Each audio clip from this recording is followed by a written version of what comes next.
welcome to Community Spotlight. My name is Valerie Fletcher, and I'm your host tonight. And I want to introduce you to a very special guest. Her name is ANDREA Jones. You said it right. Oh, hi, Valerie. Great. Okay, thank you. Thank you for having me tonight. So glad to be here. I'm glad you're here. Just tell us a little bit about yourself before we go into the details. Well, ANDREA Jones, as you said, I am from Winston-Salem originally. I've been in Charlotte since 2001. Then I moved away back to Winston-Salem and came back in 2009. I've been here ever since. All right. I'm a realtor licensed in North Carolina and South Carolina, and I love what I do. Okay, and what's your realty company name? Bardney Realty, LLC. Okay, Yeah. great. Yeah. And you sound like the bright sunshine of the whole place. I try to bring the sunshine every time I step in the room, yes. Yes, you do. I believe that. Well, I have some questions for you, if you Okay. don't mind. Sure. One of them is, what does it take for a home buyer to start wanting to start the process of buying a home? That's a great question. All my buyers ask me that at some point or another. The first step for a buyer, if they want to buy a home, is to get pre-approved. Make sure and connect with a wonderful realtor Yes. who's going to make sure and connect you with some lenders that can help you. It's okay to go out there and find your own lender. You might want to get with your credit union, let them pull your credit report, make sure you can qualify and see how much home you can buy, because you don't want to be out there just floundering around looking for homes that you like. You don't know if you can afford them, or you don't know if you can afford more. Right, Yeah. right, yes. Yeah. Because I know there's a big down payment or something you have to put down. Is there a standard down payment on some houses, or do you go by a certain rate? Another good question. It depends on the type of mortgage that you're going to get. So, for instance, with some credit unions, you may not have to put down a down payment. Wow. Right. And then there's some programs out here from certain banks that don't require down payments. Certain programs that are lending, like USDA, they don't require down payments. Then there's some FHA requires a low down payment, 3.5%, conventional 5% minimum. It can go up to as much as you want to put down on a home. I'm not a lender, but I do need to know those types of things to help direct my clients in a way that's going to be most beneficial to them. Okay, great. Yeah. Well, I do have some others listed. Let me just check real quick here. Okay. Inspections and appraisals. What is the difference, and who benefits from the services? That's another great question. As a buyer or a seller, an inspection is instrumental to your decision-making process. So inspections aren't mandatory, okay, and they're normally for the information of the buyer. It tells the buyer, this is what's going on in the home, and this is what maybe you and your realtor can negotiate on, you can negotiate on in terms of repairs that may need to be done in the home. And the thing about it, Valerie, I request or recommend, strongly recommend an inspection on homes. I don't care if the last nail was hammered at 2 o'clock today or if the home is 500 years old. Any home needs an inspection because human hands are building these homes. Yes, Yeah. yes. As a seller, it's great to get an inspection so that you know before you put your home on the market what repairs may need to be made. So there are no surprises when a buyer comes back and say, hey, this is what we found in our inspection report. Again, it's voluntary. The seller may or may not make those repairs prior to putting the home on the market, but at least they know and can budget for that. So it is a wise thing to do to have the house inspected. It certainly is. Yeah. So have you ever had anyone choose not to because of the price of it? Yes. Well, people choose not to have an inspection for various reasons. It's a new construction home. I don't need to get an inspection. It's past inspections. Or they just don't want to get one because it does cost, maybe $500. It depends on who you're using. Could be $300. But it's important to have. And the difference between an inspection and an appraisal, again, inspections aren't mandatory. Appraisals are mandatory for those who are financing their home. Okay. So the mortgage lender is going to want an appraisal, make sure the home is valued at the amount that you're asking them to loan you. Right. So appraisal tells you how much the home is valued at, okay? It's for the bank, it's for the buyer, and it's for the seller. And that's all necessary. It's necessary. You don't want to have something happen later on and it's all messed up because you didn't get it appraised. Absolutely. Okay, so what happens if the appraised value comes in lower than the contract amount? Well, if the appraised value comes in at a lower amount, okay, you can do a few different things. The buyer can renegotiate with the seller. The seller doesn't have to lower that price, but they can.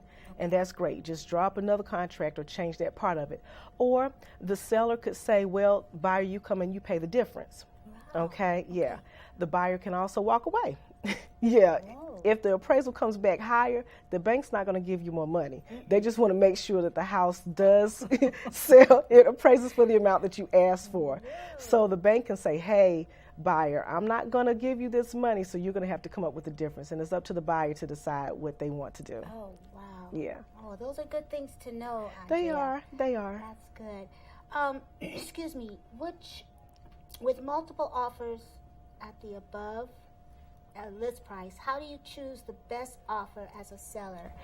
Okay. Well, I represent buyers and sellers. Okay. Okay. So when I represent a seller, you think cash is always king, and it's not necessarily king, right? Because someone paying cash may offer you bottom dollar, just the lowest price, because they're paying cash. Wow. The closing costs aren't going to be that high when you go to close with an attorney, but that may not be the best loan or the best deal for you in front of your face. A lot of times, conventional loans carry more weight for sellers. Okay. And you have a higher down payment that you're getting from the buyer, and that loan is pretty much going to be a straightforward loan typically. Right. But you just have to take your time and look to see how much each offer is coming in for, how strong the loan product is that buyer is coming with if they have a loan. Yeah. Wow. Love your smile, too. You got a beautiful smile. Thank you. Okay. This is one of my questions, too. Which of the following things can lead to foreclosure? I love that question because as a realtor representing buyers, I want to make sure and educate my buyers. I had a realtor who kind of trained us when we were working together to make sure and educate the buyer. Right. There was a market crash. I don't know if you remember that. I do. There was a market crash. I was right in the middle of it. Yes, in the not too distant past, you know, and people lost homes because they weren't educated on how do you keep your home. Right. They were just given all kinds of mortgages that really didn't maybe they didn't really qualify for. Maybe they didn't really make enough money for. There were balloon mortgages, and their balloon payments came to call up, hey, give me my money. So the $800 mortgage turned into $1,600. They couldn't afford it. So with homes, you have your mortgage payment, which is on a formula, is principal and interest. Okay. That's one thing to keep your home, but you also need to be able to pay your HOA dues on time. You have to pay your insurance on time and your taxes. Pay them all as agreed. So we call that PITI. Wow. Principal, interest, which is the mortgage, taxes, and insurance. Okay. All of those things, if you are not paying them, can lead to a foreclosure. A lot of people don't realize that.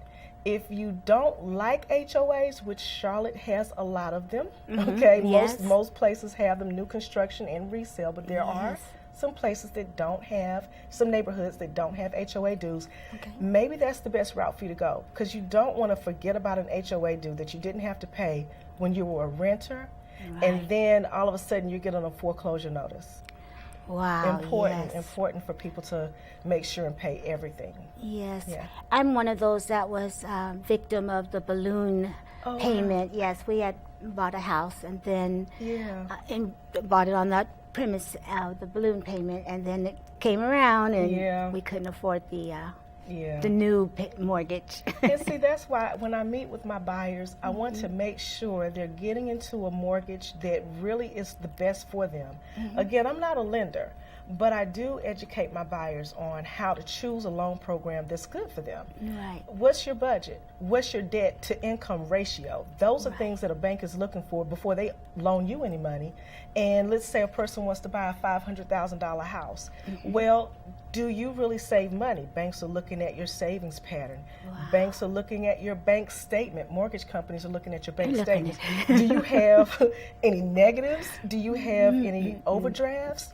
Are you managing your money? They look at your credit card history. Yes. Are you paying your credit cards as agreed, do you max your cards out every month? If you're maxing your cards out every month, but you're paying them off, do you know that that still looks like you're not managing your money well? Of course, I'm sure. Yeah, so wow. Things like that are pieces of information that are important and priceless that help people to better manage finances and take home ownership seriously. Okay, so you're the kind of person that sticks with the buyer throughout the whole process because you're an agent?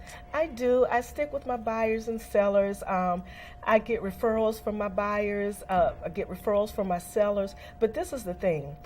When this economy started turning around and the homes of prices came up, this is a seller's market, by the way. Yes, yes. Homes of prices are going up and the homes aren't getting any larger, you know. There are people who may find, well, I qualified for a home last year. Well, I tell people there are no red lights. Oh, we get green lights and we get yellow lights. Excuse me. Right? Yellow lights may last a little bit longer for some than they do for others. Yes. It's okay. I'm going to stick with you. I've had clients that I've worked with for 3 years. Wow. They finally got their home. Okay? Amazing. I have clients that come to me that are ready out the gate. 3 days they find a home, they're under contract, you know? It just depends. Buying a home, mortgages, everybody's credit profile is like fingerprints. You know, no two people have the same fingerprints. No. Right? Right. So no two people have the same mortgage scenario, but I'll stick with you. Trust me, okay? And if I don't know something, I'll find out the answer, but I tell you what, I'm a little bit more qualified than Aunt Sally to answer your questions, right? Okay, yes, we know Aunt Sally. Yeah, we know Aunt Sally, right? Okay. So for the audience that doesn't know who Aunt Sally is, could you share with them who that is? Okay, Aunt Sally, could be Mama, Daddy, could be cousin, brother, whoever has bought a home and who's giving you advice. Yes. They mean well. They really do. But again, their situation is totally different than yours. I understand that. Okay. You're the one buying the house. You're going to be paying the mortgage, right? Right. You should get what you want and can afford. Right? And be able to maintain your same lifestyle. Your direction and your path is going to be different than theirs. And it's okay. It's okay. You'll still get a home. Oh, thank you. I do have a question regarding the taxes. Is it possible to have the taxes included in your mortgage, or do you have to pay that separate? Actually, taxes are escrowed now. Taxes and insurance. Your homeowner's insurance, they're escrowed. Yeah. So that is when you pay your mortgage, that's included in that mortgage payment. So you're not missing those. Yeah, because that's kind of iffy when you have a major payment every month and then all of a sudden out of the blue it's a $2,000 or however much more tax payment. Exactly. And you're like, yeah. So for me, I would want to have it included in. It is now. Good. It is now, Because so many people probably, that's how they lost their homes. It is. Again, mortgage, taxes, insurance, HOA dues. Yeah. And another thing about insurance, I'll just throw this out there real quick. There is insurance that protects the banks, and then there's homeowners insurance, and then there's mortgage protection for you. Okay. So the insurance that's included in a mortgage payment, private mortgage insurance, is called different things. That protects the banks, and that's what allows them to be able to foreclose on people. Okay? Basically, if you pay less than 20% down, you're going to have that mortgage insurance there. Yes. And it can go away. Of course, if you don't make your payments, you can still get foreclosed on. I believe that. Right. But it's good for people to have, you have to have homeowners insurance to protect the building, but it's good for people to investigate mortgage insurance, which is usually a life insurance policy. Well, let me ask you this again, too. When people are buying a home and then they, whatever reason, go into foreclosure, what's the best way to get out of foreclosure? That's a great question, and it depends on the person's situation. There are short sales and there are foreclosures out here, and there are you can get it mediated, okay? So, mitigated, excuse me. You can contact the bank and say, listen, I want to keep my home. I want to try to save it. What can you do? Can you help me out? Perhaps they can refinance you. Perhaps they can move some payments down. Perhaps they can put you on another payment plan. Yeah, before you get to actually having to foreclose on that home and losing it. I see. You work so hard for it. You don't want to give it so away. hard. No, I don't. That's why I'm wondering if, Yeah. if that ever happens, there's got to be a way out. There is a way to save it. Sometimes it's not, and we come to peace with that, and we do better the next time. We go through a process where we can educate you on what those steps will be and how you can get into a new home. The definition of a first-time buyer has actually changed. Now it's a person. Excuse me. Sorry. Bless you. Sneezing. Bless Go ahead. you. Now it's a person who hasn't owned a home in 3 years instead of a person who's never owned a home.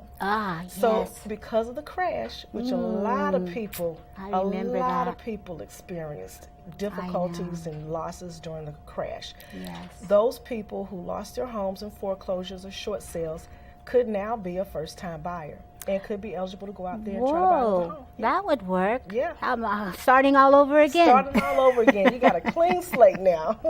That will work. Okay. Yeah. So let me just double check here. Okay. I wanted to ask you too about 2008 was the year that the foreclosure came, all those foreclosures.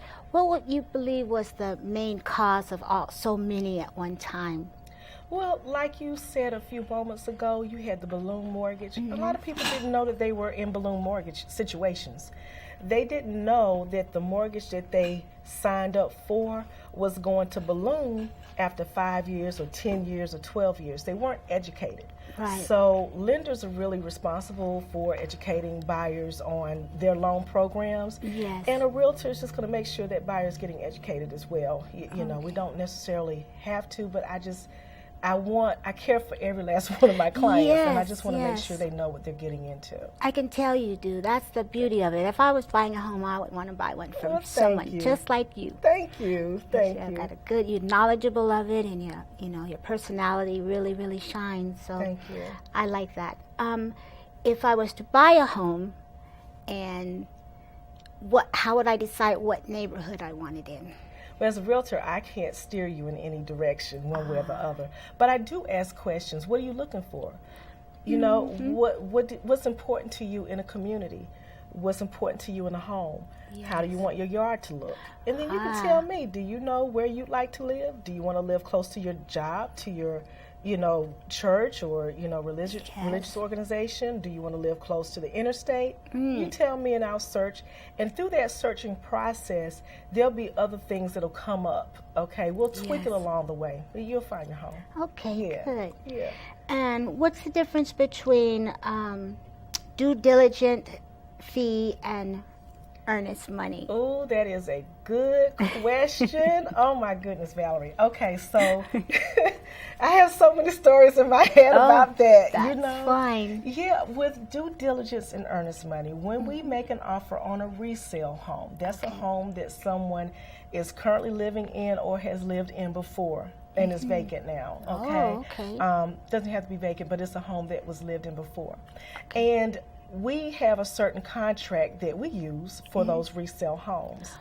When you present an offer to the seller, earnest money is money that you're saying, hey, Mr. Seller, Miss Seller, I'm serious about buying your home. I'm going to give you $500 or $1,000. Well, you're not really giving it to them.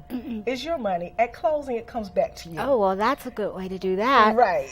It shows them that you're serious. Due diligence money says, listen, I'm really serious, okay? And I'm going to give you some money. I want you to take this house off the market. If you like my offer, we're going to sign on the dotted line, you and I, take it off the market. Nobody else can buy this home or make you an offer on this home. But while this home is under contract, I have a due diligence period, maybe about 15 days. I get my inspections done, the appraisal is done. I get to even wake up and say, you know what, I don't feel this house today. And I walk away. But the seller keeps your due diligence check as long as you're doing it within the due diligence period. Because think about it. When I represent sellers, they have taken this house off the market and they are praying, okay, I hope this deal goes through. And if it doesn't, they're at a loss without that money. Yes. I have seen due diligence fees win bids because there are multiple offer situations now that are very, very aggressive. Again, this is a seller's market. Yes, it is. So sellers are getting what they want. So what makes you stand out? Another thing I ask my clients to do, doesn't cost anything. Write a letter. Write a letter. If you fall in love with a home and you can see your children, your grandchildren cook out, you like that bathroom because it's got a big garden tub, or whatever it is that stands out to you, you know you're going to take care of this home. Write that to a seller. It may help your offer to stand out even more. All right. So you do want to dream build when you're deciding to buy a home. Why not? Yes. If you can afford it, put your dreams in that home. Yes. Love it. I don't want anyone to resent their home, which is why we talk about what it takes to keep it. Yes. And why we talk about living within your means so that you can maintain your lifestyle. You don't want to resent the home. Like, why did I get this? No. Oh my goodness, pinch yourself. I can't believe it's mine. Right. You know? That's what I'm looking for. That's what you want to do. Yes. Right. My so, home. Yeah, you want to dream, and when you're building, or if it's a resale home, you'll know. Yes. Yes. Okay. So, how much is a typical down payment? We already covered a little bit of that. Kind of, yeah. So different types of loans are out there. There are some zero down payment loans if you have the credit score. Okay, we'll just stop there. The zero down payment. Yes. No, I know there's more. Go ahead. There's more. There's more. There's some programs that are zero down, but FHA typically is 3.5% down. Oh, okay. Conventional is 5% down. It can go up to 20 or more. And VA loans, no money down. No money down. Which is a special benefit to those service men and women who we love because they fight for our country and for our freedoms and liberties. Exactly. But you have those loans out there. USDA is no money down, so there are different programs. And USDA is not beef. I was just going to ask that. I said, wait a minute, it's not meat. It's not meat. No. Meat grading the meat. No. USDA. USDA is typically rural areas, places that are not really inside of the Charlotte city limit. They have their own map, okay? We can say, well, this is outside. They're like, well, no, we put y'all back in. So, you know. But, yeah, that's a different type of loan. Yeah, so it doesn't sound too bad even at 3%. Someone can just save up their money and get ready to put down. And now that you have the taxes included, it's just a matter of the mortgage payment. It is. And the thing is, a good realtor is going to refer you to a loan officer who's going to really help to paint that picture for that buyer. The buyer and the loan officer really are the ones who are going to choose the best mortgage for them. Okay. So I send my people to loan officers who have been great partners in my business and who have helped to connect people or match them up with a program that's good for them. But yeah. Okay, I'm very happy about that. Yeah. So I have a question here, and then I want you to I'm going to ask you, what do most people ask? But I'm going to ask this question first. Okay. And then you think on that other one. All right. Are there any programs to first-time buyers? Well, not necessarily only first-time buyers, but like I said, the definition has changed. So if you haven't owned a home for 3 years, there are programs out there for you. But really, a lot of programs are credit score driven. So if there is a person with a 620 or 640 credit score, you might be able to get down payment assistance. You know? Yes. So that could be a person that I don't know, maybe has a certain income. Some of those programs have income restrictions, or the price of the house has to be located in a certain area, or the price of the house, the house has to be located in a certain area, or the price of the house can't be higher than a certain amount. Oh, wow. Right, yeah. But you train them out before they actually want new buyers and people who probably made a mistake in the past. Yeah. They ask me questions. I find out what their needs are. I go through a series of questions, and I want you to feel comfortable with me and just be open, because the more I know, the more I can help you. The better I can help you. But once I know what your goals are financially, if you have money saved, if you need down payment assistance, then I can help direct you to those organizations. House Charlotte is a great organization. I hope I can say that. Yes. House Charlotte is a wonderful organization. Prosperity Unlimited is here. They're just North Carolina Housing Finance Agency. There are just so many programs out here for deserving buyers. That is wonderful. It's good to know. And I think I recall you saying something when I was talking to you earlier about to come to you, they will always get a house. Listen, I'm 100%. I stick with you. Everyone I've worked with has purchased a home. They might not get it today. That's the yellow light. We'll work through your situation, and you will eventually be in your home, because you deserve a piece of the American pie. Absolutely. Think about how much money you're wasting renting, right? think about how much money you don't get back that you put into that rent, whereas you get equity in a home when you own it. You get tax write-offs from owning property. Right. Oh, My yes. sellers, they move up and buy more homes. I don't have too many sellers that go back to renting. If they do, it could be because their job is now mobile, and they just don't want to have that attachment of owning a home. But most of the people I work with, I'm going to say 95% of the people that I work with stay in their homes, upgrade to larger homes, or downsize to smaller homes, but they still own. Okay. Yeah. Wow. This is exciting. Thank you. You're making me want to go buy a house tomorrow. Come on, let's do it. So anyway, what is the most question people ask you if they're nervous or it's intimidating to them? Well, the whole real estate home buying process is intimidating. Even sellers will say, Andrea, I want to sell my house. I don't know where to start.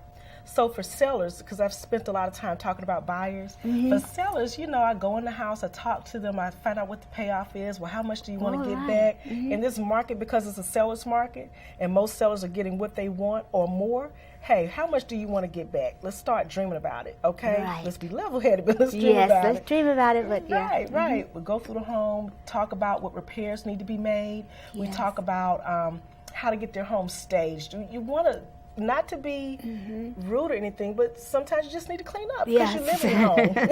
I got that one staged. Right. Hey, today if somebody came to my house, I would need to straighten up, because you want people to see themselves in your home. Right. You don't live here anymore. You're putting it on the market. I want to see myself. Can I envision myself in this home? Can I dream about me? That letter needs to be because I can see myself living in that home. Right. Now, as a buyer, I'm going to have buyers to talk to me about their credit, talk to me about what they're looking for. We look at bank statements.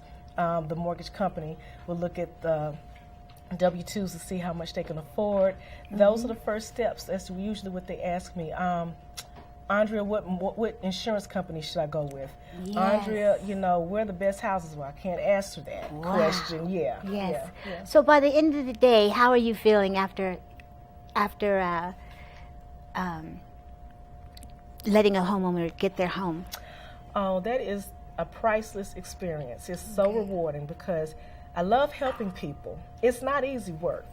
If I make it look easy, then I'm so glad about that. It's not easy work, but that's something that I pray about, making sure I put people in homes and that they're happy with them, and it's just a rewarding feeling. That is wonderful. Well, Andrea, I'm so glad you came. You opened my eyes a little bit more, and I'm sure you opened the audience's eyes on some things. But I appreciate you being here. Thank you. And I'm going to wrap it up now and just say, Charlotte, you have a real estate agent here, or agent that can get you into a home. If you just call her up, just email her or whatever your signals have been. And I just thank you for tuning into the show. Thank you and have a great day.